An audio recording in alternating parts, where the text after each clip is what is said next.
நான் திருத்தணி பெயர்ந்து வந்திருக்கிறேன். என்னுடைய 2 பெண்களையும் கூட அழைத்து வந்திருக்கிறேன்.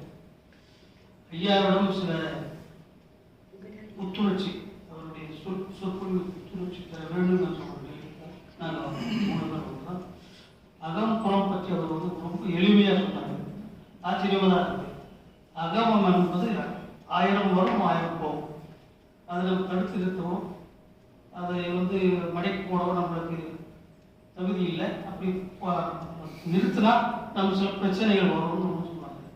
புறத்தில் எத்தனை நம்ம செயல்பாடு நம்ம நினைச்சா இப்படி இல்லை இப்படி செய்யலாம், அப்படி இல்லை எப்படி யோசனை பண்ணி அப்படி வேற மாதிரி செய்யலாம்.